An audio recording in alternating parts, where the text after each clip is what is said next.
Bienvenidos a su clase, creo que es la clase 10, sí, ya la clase 10. No, sí, la 10 ya, de economía de la empresa. Y vamos a terminar de ver la unidad número 4.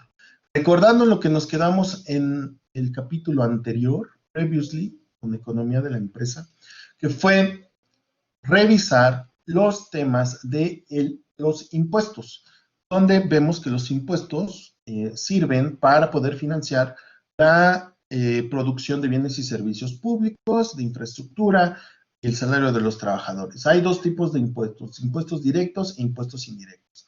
Los impuestos directos, a ver, atentos, porque esto es pregunta de examen. Los impuestos directos van a gravar, o es decir, te van a quitar un pedazo de la generación de ingreso que hagas. Entonces, si ganas un salario, si generas una venta, si generas una utilidad, ¿no? El gobierno te va a quitar directamente sobre la generación de esa riqueza. ¿Quién lo paga? Tanto los trabajadores como los empresarios. Y después están los impuestos indirectos. Los impuestos indirectos son los que van a gravar, es decir, los que le van a quitar un pedacito a las compras que hagas. Entonces tú vas a comprar una cosa y te van a cobrar un impuesto por comprar esa cosa. Entonces, esos impuestos indirectos lo pagan los consumidores. Y vimos dos ejemplos, ¿no? Vimos el ejemplo de que un impuesto directo es el ISR, el impuesto sobre la renta, y un ejemplo de impuesto indirecto es el IEPS, que cuando ustedes recargan el celular, cuando estamos pagando el servicio de internet, cuando compramos una chela, un refresco, un gansito, ¿no? Pagamos el IEPS. Eso es lo que estamos haciendo. Es un porcentaje sobre el precio de venta. Ahora bien, con base en eso, ustedes díganme, ¿qué tipo de impuesto es el IVA? ¿Es un impuesto directo o es un impuesto indirecto?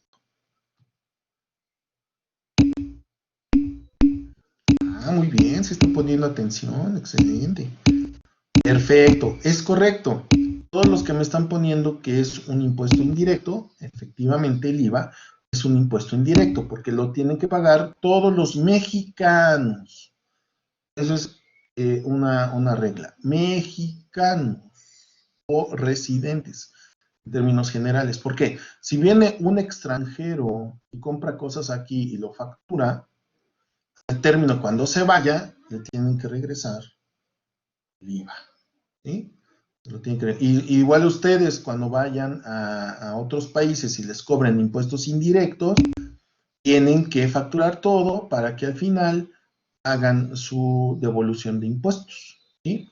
Entonces, cada vez que viajen al extranjero, siempre facturen con su ISR o con su RFC si quieren que les devuelvan impuestos. Si no quieren que el SAT sepa que están en el extranjero gastando dinero, pues no facturen, pero no les van a regresar su dinero cuando se salgan. ¿Vale? Así es, exactamente. En todos los países se hace eso. Entonces, eso es bien importante. Ahora, ¿quién paga el impuesto? Pues todos los consumidores nacionales. En la frontera, el IVA actualmente ha bajado a 8%. ¿Por qué? Porque es una manera de incentivar el comercio nacional. Porque mucha gente que vive en la frontera norte, pues decide mejor, es que me sale más barato pasarme del otro lado, aunque me gaste tanto gasolina, allá cargo gasolina más barato, compro mis cosas allá, me regreso a mi casita y ya me ahorré una lana, ¿no? Entonces, en la frontera decidió el gobierno actual disminuir el IVA en la frontera para poder hacer que las tiendas nacionales que están de este lado pues sean competitivas en los precios con respecto a allá, ¿no? Entonces ya ahora sí te cuesta más trabajo decidir o lo compro aquí o lo compro allá. Si me sale lo mismo comprarla aquí, todos los gastos de gasolina y el tiempo y eso, pues lo compro acá, ¿no? Entonces el 8% es una manera de incentivar el comercio en la frontera norte, ¿no? Entonces, el IVA se aplica cuando compras un producto o servicio y se paga 16% en el resto de la República en todo lo que compres, excepto en qué? en alimentos, medicinas, libros, suelo y donaciones. Cuando nos referimos a alimentos, nos estamos refiriendo a alimentos no procesados. ¿Qué quiere decir? Que se acuerdan, ¿no? De ERDES que vimos la clase pasada. ERDES, por todos sus productos procesados, que sean alimentos, sí paga el IVA. Y tú bueno, más bien tú pagas el IVA por consumir a ERDES. Ustedes se pueden dar cuenta cuando van al súper, ¿no? Ahora que mi única distracción para salir es ir al súper, ustedes se pueden dar cuenta que en el ticket viene, ¿no? Ahí toda la lista de productos, y en la lista de productos vienen ahí, ¿no? Y te desglosan el IVA, de todos los productos que pagaron IVA, y que también pagaron IEPS, ¿no? Ahí viene también desglosado el IEPS que estás pagando, y al último ponen aparte los productos que no pagan IVA ni IEPS, que son esos productos no procesados. Por ejemplo, si compraste 1 kilo de manzana y compraste la bolsita esa, que llevas tus bolsitas, ¿no? De reuso y todo eso, ¿no? Porque ya no te dan bolsas. Entonces llevas tu bolsita de reuso, echas tu kilo de manzana, echas 1 kilo de cebollas, echas 1/4 de chilito de árbol, y ya vas y pagas a la caja. Entonces todos los productos que antes tenías, pues sí están pagando IVA. El último van a separar la cebolla, al tomate y al chilito para tu salsa mexicana, y no va a pagar IVA. Eso es porque esos productos vienen a granel, vienen como tal, se cosecharon y se pusieron ahí a la venta, son alimentos no procesados. Los alimentos procesados que sí pagan, pues son los pastelitos, los helados, los enlatados, la salsa, todo eso sí paga IVA, ¿no? Exacto, las bolsas verdes que venden ahí. Bien, y pues evidentemente las medicinas no pagas impuesto de medicinas, los libros tampoco, pero pues como si les interesara, ¿verdad? El suelo, no, yo sé que muchos de ustedes sí el suelo, es decir, la venta de terrenos, lo que genera es un pago de ISR, pero de IVA, ¿no? ¿Sí? Y donaciones, ¿sale? Las donaciones que hagas pues, a organizaciones que tú quieras, ¿no? No te van a cobrar el IVA ni tampoco se lo cobran a ellos. Sí, exacto, Luis Enrique, pero no necesariamente terrenos. Cuando se habla de suelo en general, se está hablando, por ejemplo, de la venta de una casa, de la venta de un departamento, de la venta de un terreno, de la venta de ese tipo de cosas. Lo único que paga es ISR, ¿sí? Lo que no paga es IVA. Pero porque, por ejemplo, un automóvil sí paga IVA y paga ISR, ¿no? Sí, sí es inmuebles, correcto. ¿La renta? ¿La renta de qué?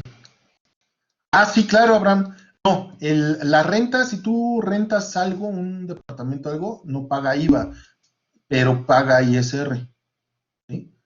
Entonces ya viene en la ley, y esto es importante a los que me están rentando, dense de alta en el SAT y tienen que estar pagando cada mes, cada vez que ustedes le facturen a su inquilino, el inquilino tiene que tener ustedes tienen que expedirle una factura al inquilino, parte de ustedes, porque el inquilino les va a pagar la renta, y en esa renta tiene que desglosarse el ISR.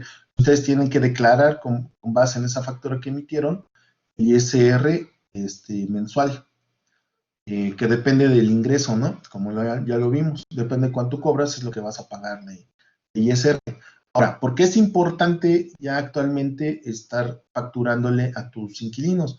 Porque si un inquilino se queda ahí por mucho tiempo y no te paga, y te tardas mucho tiempo en sacarlo porque es un proceso judicial, si resulta que en el juicio no le emitiste facturas a tu inquilino, no, sí puede sacar a tu inquilino de tu propiedad, eso sí lo puede hacer, pero lo que no puede hacer la autoridad, porque no demostraste tus pagos, que te devuelvan los pagos caídos. Entonces, si tú no le facturas, no te va a devolver el tiempo que te debe. No lo puede obligar la autoridad. Entonces ahí está la ventaja. Por supuesto, la desventaja, o más bien el costo de oportunidad, es pagar impuestos. Pero si llegas a tener un problema, ya si tú emitiste todas las facturas y las facturas que no te pagaron, que están sin pago, demuestras que no te las pagaron, pues pueden obligar al moroso que te pague. Si no las emitiste, simplemente no pueden obligarte a pagarte, ¿no? Entonces ahí para que lo tomen en cuenta. Bueno, eso es por parte del IVA. Ahora vamos a ver el factor de producción. Los factores de producción son todos aquellos que resultan necesarios para producir un bien o servicio. En esta parte me voy a ir rápido porque esto ya lo vimos. ¿Se acuerdan de Manuel? Y que Manuel es el trabajo, la carretilla es la capital y la tierra es pues, el camino y los recursos naturales, ¿no? Ahora bien, los factores de producción entonces son todos aquellos que resultan necesarios para producir un bien o servicio. El primer factor, el factor de la tierra, el cual vamos a nosotros a representar, mi pluma, aquí está, vamos a representar por la letra,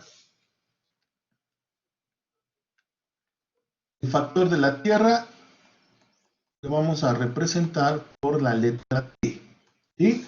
Para que vayan apuntando. La tierra T es el primer factor que necesitamos para producir. Hace referencia a la misma naturaleza, principales recursos naturales productivos, que es el suelo, los cultivos, para poder construir, ¿no? Los terrenos, etcétera, ¿no? Subsuelo, que es donde están las minas y todo eso, donde se extraen materias primas. Están los ríos y mares, ¿no? Fuentes de agua, por un lado los ríos de agua dulce y de alimento, y el mar, de reserva de agua, de pesca y otros recursos, ¿no? Como la energía. Y el sol y el viento, ¿no? Fuentes de energía renovable. Entonces, estos son los factores relativos a la naturaleza, que son las materias primas, ¿no? Como lo vimos. Entonces, la tierra es esto, las materias primas. Luego, lo que quiero que anoten es esto, ¿no? Porque esto ya se lo saben. Entonces, la tierra es la T. Luego, tenemos el capital. El capital lo vamos a representar con una K, ¿vale?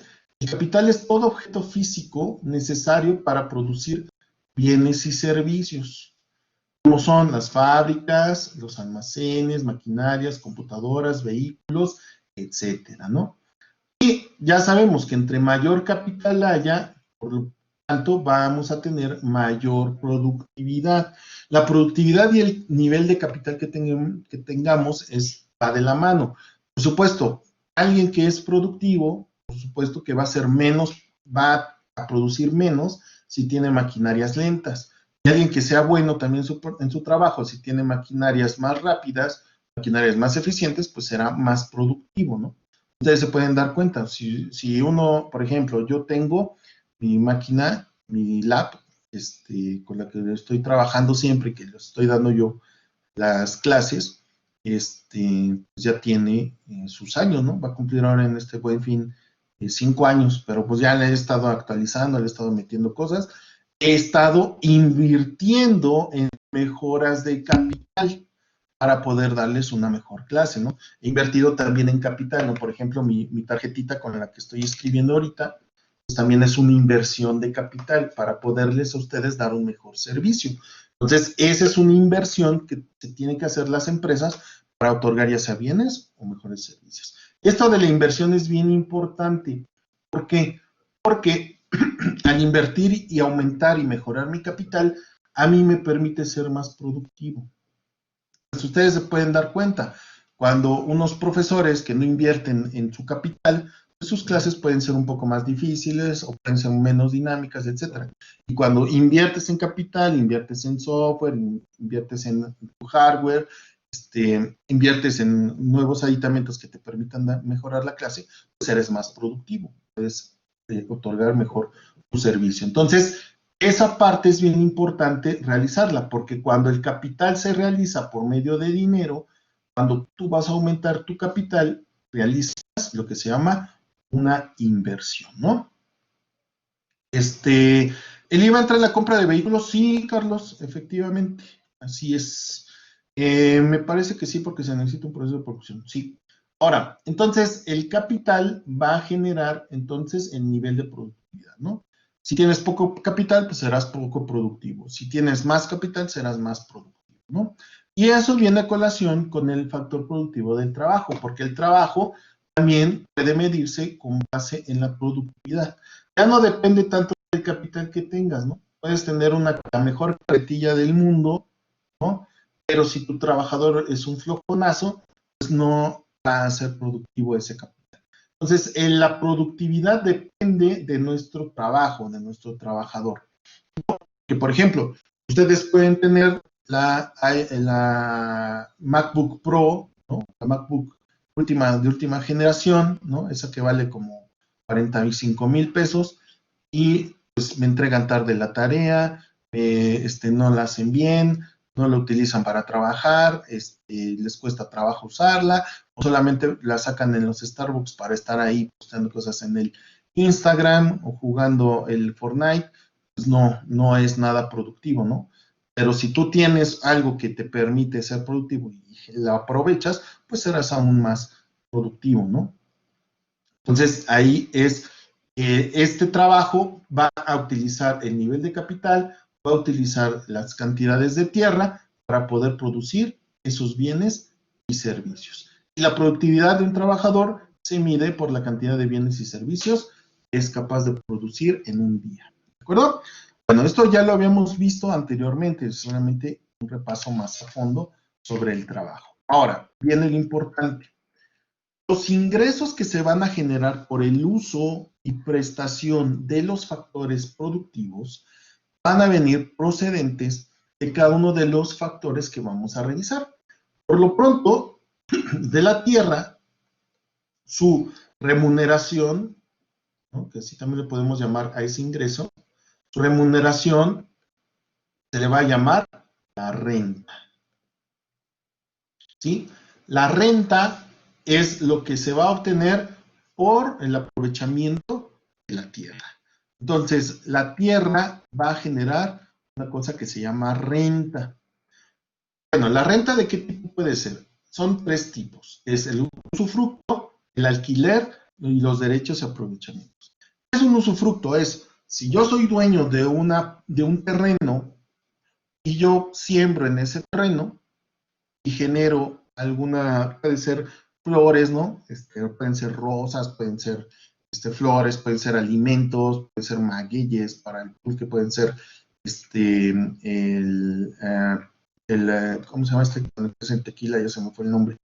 Bueno, tú puedes sembrar ahí el agave, gracias, Bogarcí.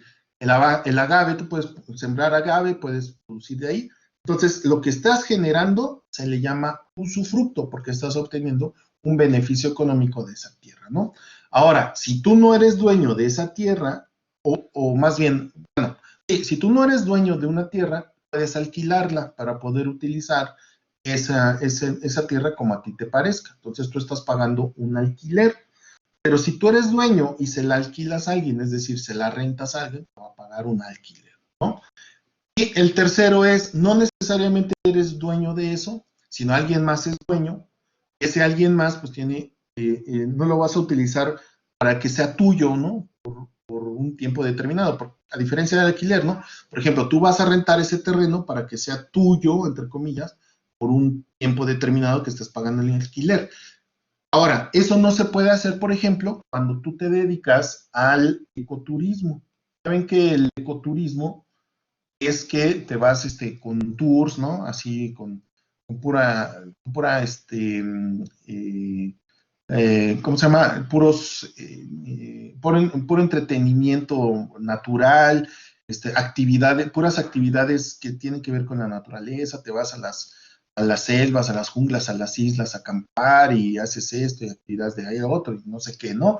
Entonces, ese ecoturismo, por supuesto que las empresas que están dando ese servicio en ese lugar, muchas veces no son dueñas de esa isla o de esa selva, tienen que pedir un permiso y tienen que pagar un derecho de aprovechamiento para poder utilizarla en los tours que realizan. Es decir, no lo van a realizar por un mes, no lo van a realizar por un año, ¿no? Pagando un alquiler, no. Lo van a utilizar por ocasión y por tiempo, ¿no? Entonces a eso se le llama un derecho de uso y un aprovechamiento si es que yo estoy utilizando los recursos que están ahí, ¿no? Esto casi siempre también sucede con las minas, ¿no? Minería, minas. Ándale, María Fernanda, también cuando se casan se tiene que pagar un derecho y un aprovechamiento, exactamente. Carlos, como los locales de las plazas, sería más el alquiler, ¿no? Bien, entonces, por eso aquí dice, en el caso de los bienes públicos, nadie cobra o paga por su utilización en general, ¿no? Porque muchas de estas selvas y muchos de estos lugares, pues pertenecen a ciertas cooperativas. Si son del gobierno, el gobierno paga, cobra derechos y aprovechamientos en ciertos momentos. Si tú vas a generar una ganancia, pero por ejemplo, si tú lo vas a usar para tu gusto personal, no para generar ganancia, entonces un bien público no te va a cobrar nada. Por ejemplo, si tú vas para dar la vuelta y respirar un poquito más de aire fresco del que estás respirando en tu cuarto, y si te vas al bosque de Chapultepec, vas a ver el zoológico, los animales que están ahí, ¿no? El panda nuevo que están por ahí, que está padre, que vi el año pasado. Entonces, tú puedes ir ahí al bosque de Chapultepec y nadie te va a cobrar por la entrada, ¿no? Porque es un bien público. Y tampoco nadie te va a cobrar por utilizar la banqueta. Si pones tu manta ahí vendiendo los CDs piratas de Maluma y de Bad Bunny, pues ahí no, nadie te va a cobrar por estar ahí con tu manta en el suelo en la banqueta, ¿no? Las trajineras de Xochimilco, ellos son una cooperativa, Bogar. Entonces, esa cooperativa es la que está administrando el lago de Xochimilco. El lago de Xochimilco es un bien público, ¿no? Pero quien lo administra, quien le da mantenimiento, es una concesión de una cooperativa de los, no sé si sean ejidatarios, desconozco, pero sí es un grupo representantes del pueblo de ahí de Xochimilco, que esa cooperativa administra el mantenimiento y el uso y disfrute de ese lago. Entonces, ellos lo que están cobrando es un derecho y un aprovechamiento. El gobierno se los permite. Y el gobierno, a su vez, les cobra a esta cooperativa de igual manera un derecho y aprovechamiento. Entonces, eso es lo que sucede por lo del lago del lago de Xochimilco, ¿no? Bien, ¿alguien más tiene alguna duda de esto de la renta? Por favor, tomen nota de esto de la renta y me avisan cuando terminen, porque esto se pregunta en el examen.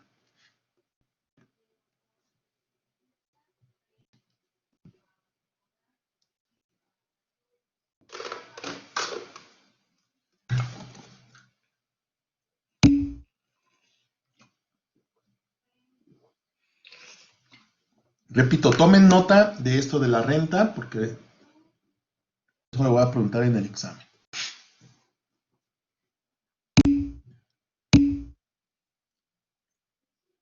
El usufructo. El usufructo es, yo soy dueño de un terreno y lo pongo a sembrar.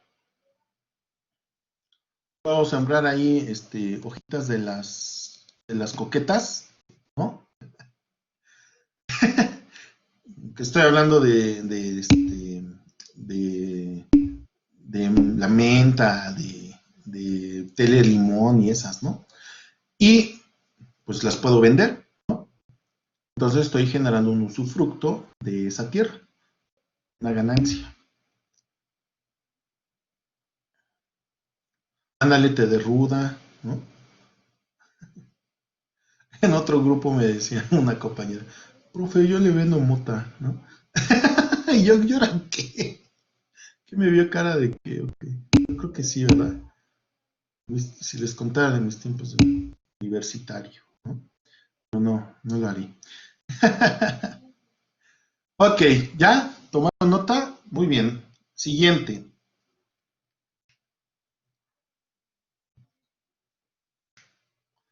Ok, el salario es la remuneración que los trabajadores reciben por su trabajo.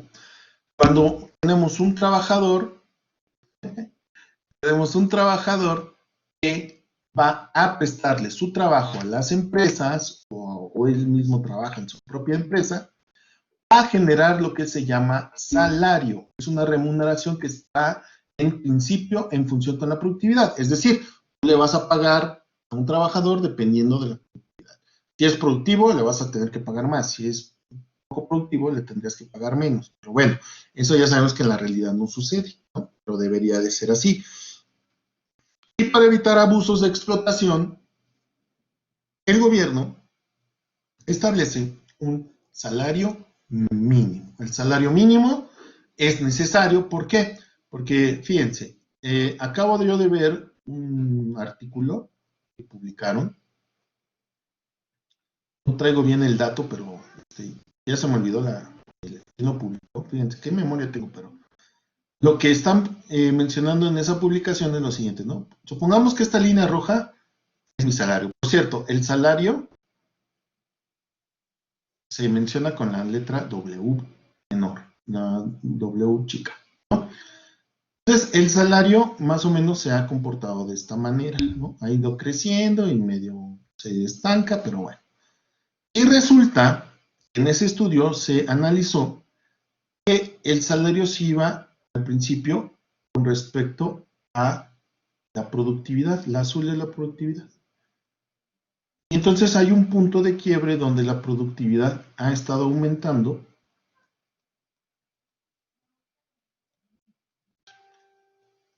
¿No? Este es el tiempo. La productividad ha ido aumentando y el salario no, se ha estancado. Entonces tenemos ahí una brecha importante, donde actualmente ya no se paga el salario con respecto a la productividad. Actualmente por la tecnología que tenemos somos más productivos y los salarios no se ven reflejados ahí. Ahora bien, el salario mínimo hace que precisamente traten de que esta diferencia no sea peor, porque si fuera por ellos, muchos de los empresarios, no digo que todos, muchos de las empresas, en lugar de hacer esto, irían haciendo esto, ¿no? Disminuyendo los salarios. Entonces, nosotros podemos tomar el dato, por ejemplo, actualmente en nuestro país el salario mínimo anda en promedio de 123 pesos, 123.80 o algo así, ¿no? Aquí tengo el dato. No, sí está acá. El salario mínimo en todo el país, a excepto de la frontera, que ahí está en 180 y algo, pero bueno, en general en todo el país ha aumentado de 123.22.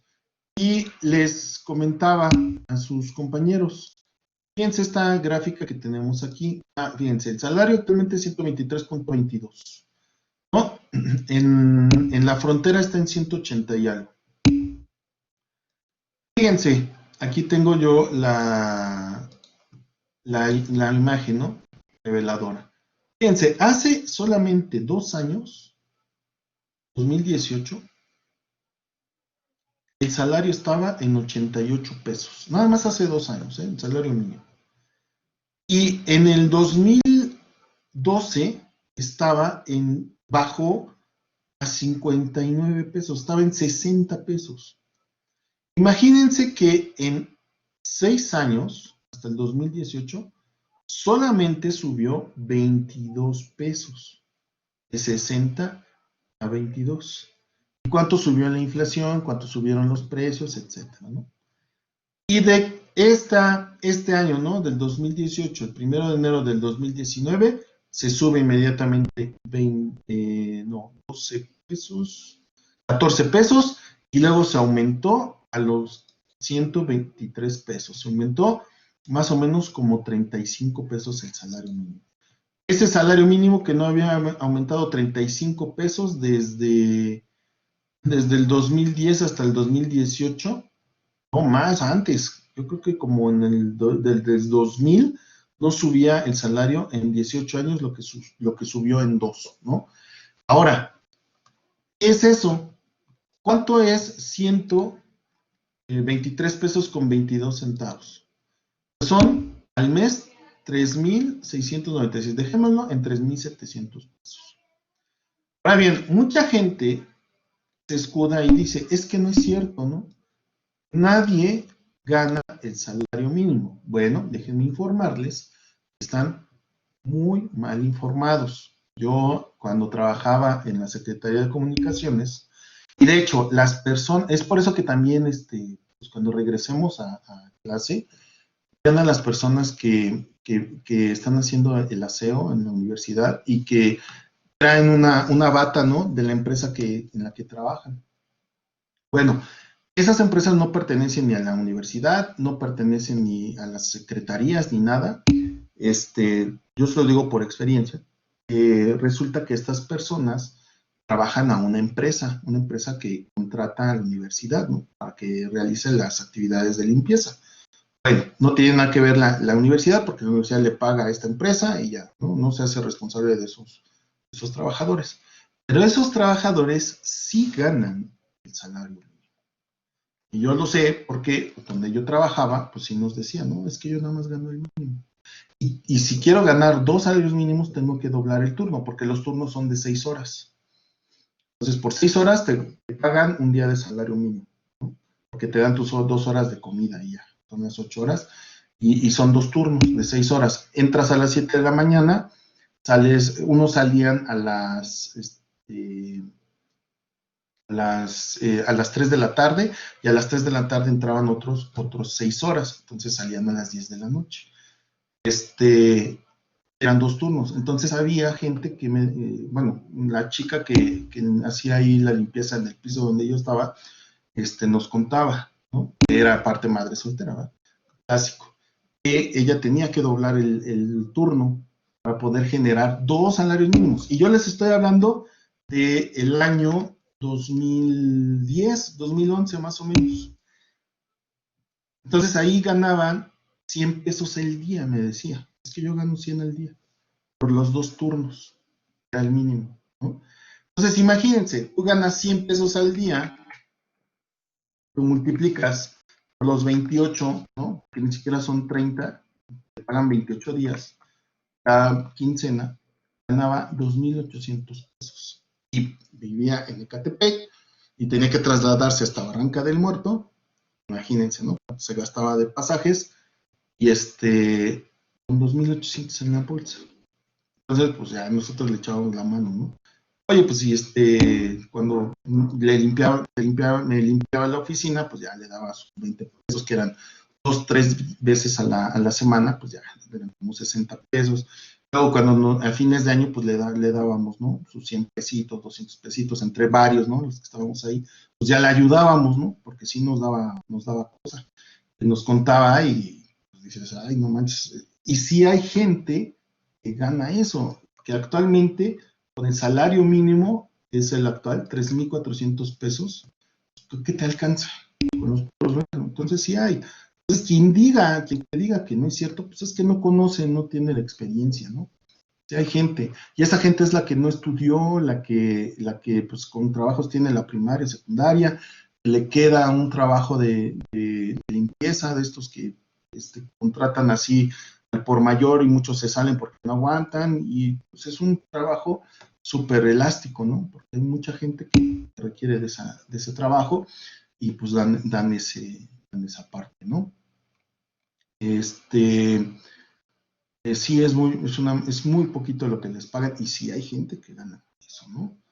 No, en Estados Unidos creo que es 8, sí, como dice Bogar, $8 la hora. La hora, ¿eh?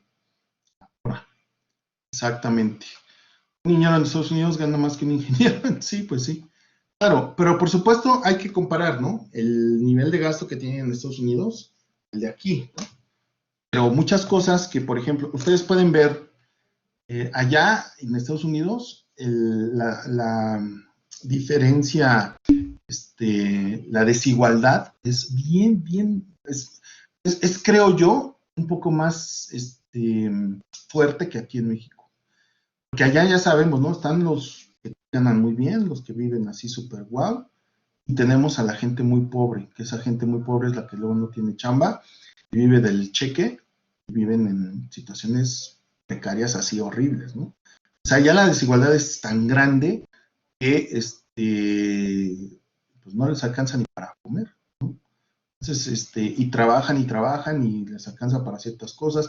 Eso sí, la diferencia de nosotros, de los pobres, es que, por ejemplo, allá, los que se dicen pobres pueden tener su coche, pueden hasta tener 2 o 3, ¿no? Porque los autos, en comparación de lo que ganamos aquí y de lo que ganan allá, son muy baratos allá. Y por eso es que luego los coches los venden a precios de Estados Unidos. Pues evidentemente, ¿tú qué vas a comparar? ¿No? Como dice Bogart, $8 la hora, es decir, $113 al día, ¿no? Más o menos $113, ¿cuánto es? Son $113 pongamos que está 23 el dólar. 113 por 23. 2,600 al día están ganando. Allá, 2,600 pesos. Entonces, pon un coche, ¿no? Así usadón, que sale que les gusta, unos $1,200, ¿no? Entre $112 que ganan al día, pues ellos se tardarían más o menos 11 días en comprarse un coche de medio pelo, ¿no? Un coche usado, $1,200, solamente 10 días. Aquí, por ejemplo, un coche usado que vale uno de medio pelo, ¿no? Que está entre los 40,000, vamos a poner 40,000 pesos, un usado. Lo divides entre el salario mínimo, 124 pesos lo vamos a dejar. Vas a requerir 322 días de trabajo. Ahí está la diferencia, ¿no? Entonces, no, es por eso que me sorprende que a veces digan, no, pues es que los precios de Estados Unidos, en Estados Unidos pueden comprar esto, en Finlandia pueden hacer esto. Bueno, pónganse a pensar en niveles de salario, niveles de educación, niveles de consumo, los precios, el poder adquisitivo, muchas cosas. Y luego se avientan a hacer análisis muy, muy a la ligera y eso preocupa, ¿no? Y son gente que se supone que sabe. Entonces, no confíen en esos cuates que empiezan a compararse con países de primer mundo, si aquí lo estamos viendo, ¿no? Entonces, ese es el detalle. No, Carlos, no, eso ya no se hace. Antes sí se hacía. Pues remember, Texas, ¿no? Santana. Pero ahorita ya casi no. Lo que sí se hace es, tener un cierto nivel de integración fuerte, ¿no? Por ejemplo, Estados Unidos, ¿no? Con Puerto Rico lo absorbió. Por ejemplo, si se pusieran así de regios los regios, ellos estarían felices de pertenecer a Estados Unidos. Y darían así el estado de Nuevo León, así, toma, te lo regalo, Estados Unidos, ven, yo me uno a ti. Y me acuerdo que varios andaban diciendo ahí que iban a hacer un referéndum para ver si pedían la independencia de Nuevo León y que porque Nuevo León nos está manteniendo a todos y todo, ¿no? Que en parte yo creo que era una broma, pero muchos sí se la tomaron en serio, ¿eh?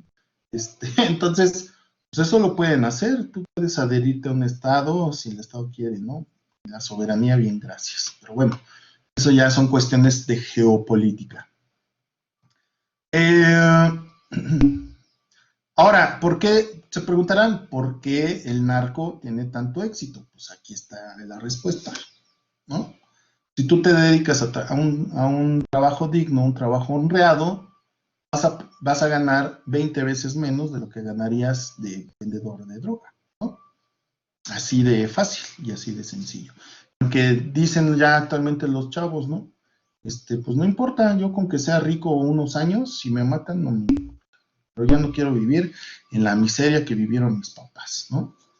Esa es una situación de años, ¿no? Años y años de desigualdad y de abuso.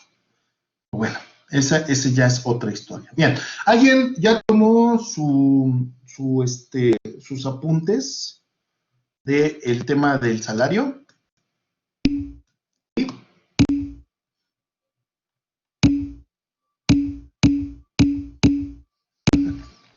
¿Ya? A ver, Paola, te espero. Sí, Paula, como te digo, más vale buchona unos años que pobre toda la vida. ¿Ah? Bien. ¿Y tú? Tanto que lo presumes y no, no se ve claro ahí, Scarlett? De veras. A ver, siguiente. Los intereses. Vamos a ver. ¿Se acuerdan lo que hablábamos de la inversión? ¿Se acuerdan del capital? Acuérdense que hablábamos del capital, ¿no? Y que hablábamos de la inversión. Bueno, aquí es dos elementos que pueden ser la ganancia que obtengamos del capital. La primera es que si yo prestamos dinero, son los préstamos. Entonces esos préstamos van a salir en lo siguiente. Los préstamos van a ser de gente que tiene dinero disponible, que es el prestamista. Le va a prestar, por ejemplo, le prestó a nuestro estimado Manuel para comprarse la carretilla, ¿no? Porque no tenía suficiente capital para comprarse su carretilla nueva, ¿no?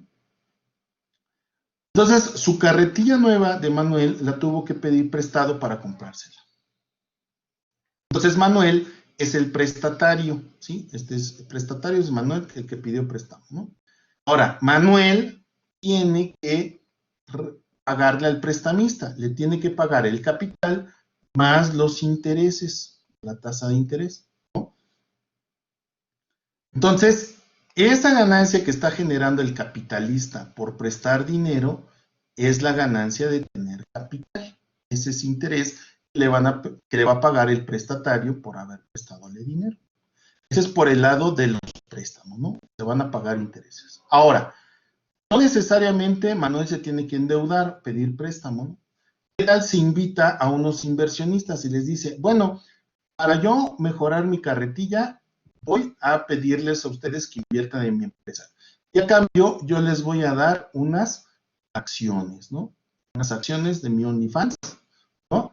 Entonces, cada vez que yo genere mis utilidades, a ustedes, yo cada cierto tiempo, puede ser cada mes, cada trimestre, cada semestre, cada año, ¿no? Como ustedes quieran. Cada cierto tiempo, si yo genero utilidades, les voy a dar dividendos a mis accionistas. Entonces, mis accionistas me dieron lana, me dieron capital para poder invertir en mi empresa. Yo opero con esa lana y si genero utilidades, le tengo que repartir dividendos a mis accionistas. Si no genero utilidades, pues no puedo repartir dividendos, porque así como se reparten las utilidades, también se reparten las pérdidas, ¿no? Entonces, eso es cómo funciona el ingreso del capital. El capital entonces genera, por un lado, ingresos llamados intereses, que es por el préstamo, y por otro lado generan ingresos llamados dividendos, ¿no? Entonces, en resumen, para que apunten esto, aquí. Vamos a hacer un resumen así de lo que acabamos de ver. Aquí lo voy a escribir para que todos lo tengan. Y tomen apuntes también, por favor, todos. A ver, dijimos, la Tierra es la T, la letra T, ¿no? Y la T, su remuneración, ¿cuál es? ¿Cuál quedamos que era la remuneración de la Tierra?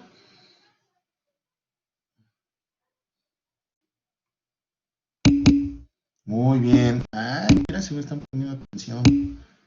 Bien, entonces, la remuneración que va a obtener la Tierra es la renta. Ok. Luego tenemos el trabajo, que es con la letra L, ¿no? La remuneración que va a tener, ¿cuál es? Muy bien, salario, ¿no? Y por último, el capital es K. ¿Cómo es su remuneración? Van a ser dos, ¿no? Dividendo e intereses. Muy bien. ¿Cómo lo ponemos? Intereses y o dividendos, ¿no? Muy bien. Entonces, este es el resumen de nuestra segunda parte de los recursos, de los factores productivos, para que lo tengan ahí. La tierra, ya sabemos de qué es, de qué se trata, el trabajo y capital. Van a tener una remuneración o un ingreso, ¿no? Que también le llamamos ingreso. Que es, la tierra va a tener la renta, el trabajo, el salario, y el capital, intereses y o dividendos, ¿no? Porque pueden ser los dos. Puedo pedir prestado y puedo emitir acciones, ¿no? Puedo elegir alguna de las dos. No hay ningún problema. Bien, tomen nota de esto. ¿Alguien tiene alguna pregunta?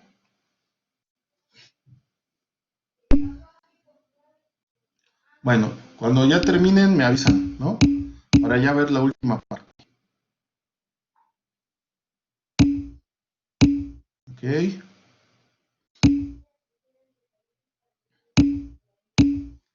Los dividendos es por capital o acciones, ¿verdad?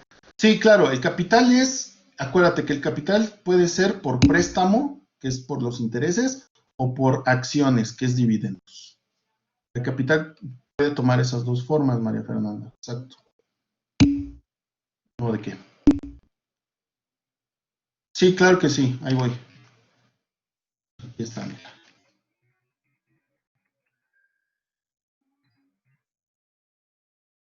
Ahí está. Voy a quitar el rayonerío.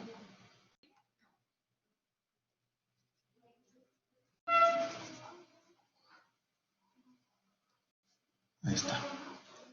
Y me avisan ya que lo tengan, porfa.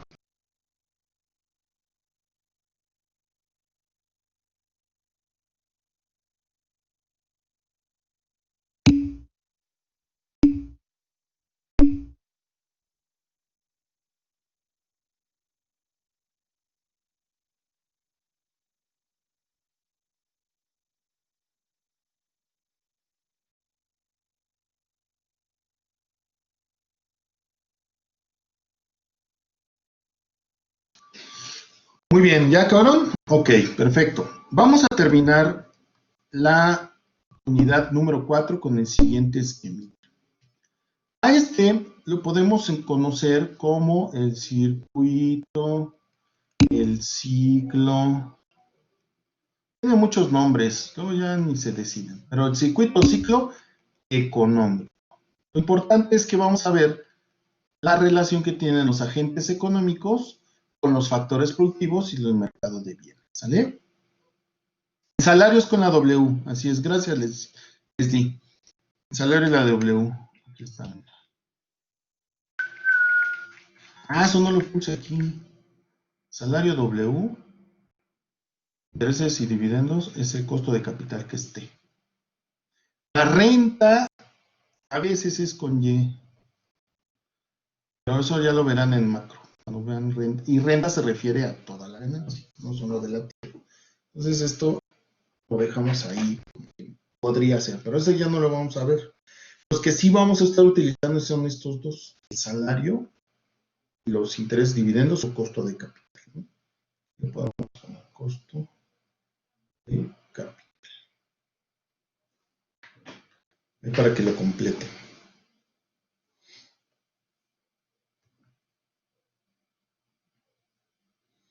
Acuérdate, este es T minúscula, este es W minúscula. ¿Vale? E mayúscula, L mayúscula, K mayúscula. ¿Sí? Va. Ok, vamos a ver lo último ya para terminar con nuestra unidad número 4. Vamos a ver este circuito ciclo económico, donde vemos la relación que tienen los agentes económicos. Como pueden ver, los agentes económicos están en moradito, ¿no? Y vamos a tener la relación que tiene con los mercados de bienes y los mercados de factores productivos. Recordemos que el mercado de factores productivos es la oferta y la demanda. ¿De qué? De la tierra, el trabajo y el capital. Mercado de bienes es la oferta y la demanda, pues ¿de qué? De bienes y servicios. ¿Sale? Esos son los dos que tenemos. Ahora, los tres agentes económicos, los morados, familias, gobiernos y empresas. Empezamos por las familias. Recordemos que dijimos que las familias son propietarios de los factores productivos. Por lo tanto, las familias van a ser oferentes, es la oferta de los factores productivos. Y las empresas son la demanda de los factores productivos. Entonces, las familias ofrecen en el mercado de factores, las empresas demandan del mercado de factores, ¿no? Ahora, las familias ofrecen sus tierras, su trabajo, su capital a las empresas. Las empresas van a utilizar los factores productivos que tenemos aquí y van a pagar ese uso de los factores por medio del salario. Ya sabemos que es con el trabajo, la renta, que es con la tierra, y el interés, y también aquí ponemos dividendos, con el capital, ¿no? Entonces, las empresas van a pagar esos factores productivos con esto. Ahora bien, eso que se genera, pues es un ingreso, ¿no? Ese ingreso va a ir hacia las familias. Ese ingreso que se genera por el pago de los factores. Entonces, es el salario que generan las familias, es la renta que generan las familias, son los intereses y dividendos que generan las familias. Entonces, las familias generan un varito, un ingreso, ¿no? Ya tienen dinero. Ahora bien, con ese dinero dijimos que puede hacer varias cosas, entre ellas consumir bienes y servicios, ahorrar, es decir, meterlo aquí en capital, ¿no? Pueden ahorrarlo también, y también pues van a pagar impuestos. Entonces, lo primero que vamos a ver es lo más evidente, ¿no? Las familias con ese salario van a ¿qué? A demandar bienes y servicios, ¿no? ¿Quiénes ofrecen los bienes y servicios? Pues las empresas. Las empresas es la oferta de bienes y servicios. Entonces, las familias demandan, las empresas ofertan bienes y servicios, y las familias, por supuesto, obtienen los bienes y servicios pagando dinero, ¿no? Por estos bienes y servicios. Y ese dinero va a ir a las empresas. Son sus ganancias, son sus ventas por estos bienes y servicios. Entonces las empresas también generan unas ventas y una utilidad, ¿no? Al igual que las familias generaron sus ingresos.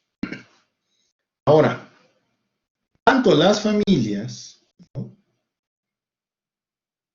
como las empresas tienen que pagar de ese ingreso un impuesto. Entonces este cachito se va hacia acá.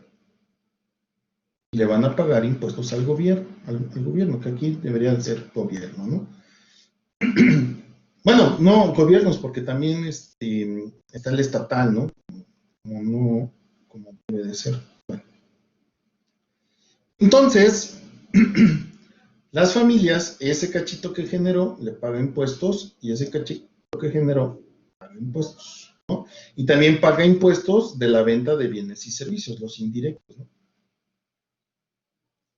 También aquí podemos poner impuestos. Y también acá se generan impuestos de la venta de estos, ¿no? Pero bueno. Entonces, se generan impuestos, ¿no?, indirectos, aquí sería directo y aquí serían los indirectos, al gobierno. Esos impuestos le van a generar también un ingreso al gobierno. Y el gobierno lo tiene que repartir para producir bienes y servicios públicos. Le tiene que ofrecer a las familias y a las empresas. Y así se cierra nuestro circuito o ciclo económico. Como pueden ver, hay una relación entre estos tres con los mercados de bienes y con los mercados de factores. Esa relación depende de ellos, si es una relación bonita de crecimiento económico se puede convertir en una relación tóxica, ¿no? ¿Por qué? Porque muchas veces lo que sucede es que como las empresas ven que se está ganando mucho, pues ya no quieren pagar impuestos, ¿no? Evaden impuestos. Entonces el gobierno va a recibir menos impuestos. En lugar de esto va a recibir menos. Y va a generar menos bienes y servicios públicos. Ahora, las empresas igual, ya quieren ganar más, igual. Entonces, para ganar más, muchos deciden bajar los salarios.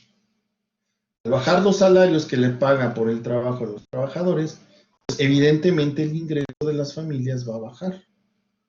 Al bajar el ingreso de las familias, pues le van a demandar menos bienes y servicios a las empresas. Entonces las familias ya no les comprarán los mismos bienes y servicios a las empresas y las empresas van a perder. Entonces las empresas quieren ahorrarse, pues a la larga van a perder más porque van a vender menos. Entonces, si las empresas se ponen en ese plan, todos pierden. Pierde el gobierno, pierde la familia y pierden ellos. Ahora, si el gobierno se quiere pasar de listo y aumenta los impuestos, que por cierto los impuestos también es por la letra T, de taxes, si los gobiernos aumentan los impuestos, pues entonces las familias podrán consumir menos y las empresas producir menos y la economía se va a contraer, ¿no? También hace daño a la economía. Y por último, las familias también. Si las familias son menos productivos, ¿no? Están echando la flojera, no trabajan, hacen como que sí trabajan, se andan quejando, ay, es que yo trabajo mucho, y se andan tomando el cafecito, se salen a comer 3 horas, no son productivos. Entonces, las familias van a hacer que las empresas produzcan menos, sean menos productivos, y eso se reflejará en su salario. Entonces, le irá mal a las empresas y por lo tanto también a las familias les va a ir mal y al disminuir su ingreso también el gobierno obtendrá menos impuestos y va a tener que el gobierno aumentar los impuestos y se repite. Como pueden ver, si uno sale tóxico, afecta a todos, hasta él mismo, ¿no? Como las relaciones que tiene. Entonces, todo esto es un ecosistema que dependemos todos de todos. Si las empresas se quieren pasar de lanza, nos van a afectar a nosotros. Si nosotros somos poco productivos, las empresas lo van a afectar. Las empresas y las familias son importantes. Y el gobierno también. ¿A qué quiero concluir en esta unidad? Que, claro, por supuesto, el gobierno tiene mucha responsabilidad en el sistema económico, lo podemos ver, con los impuestos, con los gastos. En términos macroeconómicos que ustedes van a ver, los impuestos es la política fiscal y los gastos en bienes y servicios públicos es la política, perdón, los impuestos es la política fiscal y la proporción de bienes y servicios y también la política monetaria. Sí, el gobierno tiene responsabilidad, por supuesto, y es el primero que le tenemos que exigir cosas, que las haga bien. Pero también nosotros, como parte de las familias, nosotros como parte de las empresas, también tenemos responsabilidad, ¿no? No salir con la batea de babas como el grandiosísimo, entre comillas, empresario Ricardo Salinas Pliego, que dice, es que no, los empresarios no tenemos que apartar nada para el trabajador. El trabajador ahorre para su retiro, ¿nosotros qué? Pues ahí vemos que son empresas que nada más buscan el beneficio propio, como el propio capitalista que describe Carlos Marx, ¿no? Ahí se están comportando ahí, como el capitalista depredador, que no le importan sus trabajadores, sino solamente son una máquina de generar dinero, nada más. No les importan sus familias, sus gastos, pero se van a dar cuenta, no saben, no se dan cuenta que si sus familias están bien, a ellos les va a ir mejor, porque les van a consumir más. ¿De acuerdo?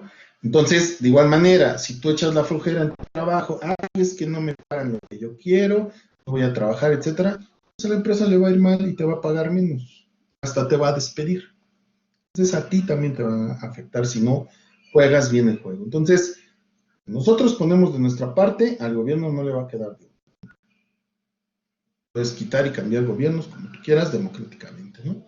Entonces, como pueden ver, este circuito o este ciclo económico es súper importante para que todos ustedes algún día que lleguen a ser empresarios, que lleguen a tener personas bajo su mando, que puedan tener personas trabajando para ustedes, que se acuerden de esto y que no se olviden de que nosotros, si somos empresarios, dependemos de las familias que trabajan con nosotros. Y que si nosotros somos trabajadores, también sabemos que la empresa depende de nuestro esfuerzo, ¿no? Entonces, para que esto funcione de mejor forma, pues mejor que nadie sea tóxico y que todos trabajen de la mejor forma posible. Xiomara, el término evasión de impuestos es de por sí es punitivo. Lo que se puede hacer son estrategias fiscales para disminuir tu carga fiscal. Eso sí, y es legal. Sin embargo, ahorita el SAT se está poniendo bien loco con eso y te pide que les digas tus estrategias fiscales que estás llevando a cabo para poder pagar menos impuestos. Eso el SAT se lo está pidiendo a los contadores. Entonces, hay una cosa, evasión fiscal y omisión fiscal, eso es ilegal. Pero estrategias fiscales contables para pagar menos impuestos es legal, pero tienes que informarle al SAT sobre ellas. ¿Por qué? Porque el SAT está sobres con el lavado de dinero, ¿no? Muchas empresas utilizan esto para lavar dinero. Entonces, ahí está el problema. De tu hermano Salinas, bueno, no veo el apellido, ¿eh? ¿O qué serás, hermana tercera o cómo? Mariana Gabriela dice, es como la cadena alimenticia. Sí, claro, pero aquí no tenemos un consumidor final, aquí todos son importantes, ¿no? Se durmió Scarlett. Ok, ¿alguien tiene alguna duda de esto? ¿Alguien quiere que lo vuelva a repetir? ¿Quedó claro? ¿Ya tomaron nota? Sí, claro. Sí, a mí sí. Cuando yo trabajaba en la DGAC, nos pasó 2 veces que pilotos de Aeroméxico estaban pasando droga. 2 veces en 6 años. Que nos enteramos y que se emitieron boletines y que a esos pilotos los dieron de baja y no sé qué hicieron. Ahora, que cuando nos dimos cuenta de 2, ahora imagínense de los que no nos damos cuenta. Carlos, esas repeticiones están a tu disposición on demand, de forma gratuita, en mi canal de YouTube. Suscríbete, dale like y activa la campanita. Ahí están todas, Carlos. Exactamente, muy bien, Bogar, efectivamente, esa es la idea, ¿no? Bien, bueno, pues con esto, mis estimados educandos, termino nuestra clase del día de hoy. Muchas gracias, ya saben, ya voy a subir la clase, lo que se sube en el Blackboard, muy probablemente mañana ya esté. Mañana también ya van a estar sus asistencias hasta el día de hoy, ya se los prometo, Pinky Promise. Ya van a estar su lista de asistencia y para comenzar con nuestra semana siguiente, previa al examen trimestral. Les agradezco mucho su atención, muchas gracias, me da muchísimo gusto saludarlos. No saben, ¿no? Yo espero los lunes para saludarlos cada jueves y cuando no los extraño, me acuerdo y les hago sus memes que les mando al WhatsApp, ¿no? Cuídense mucho, que tengan un bonito día.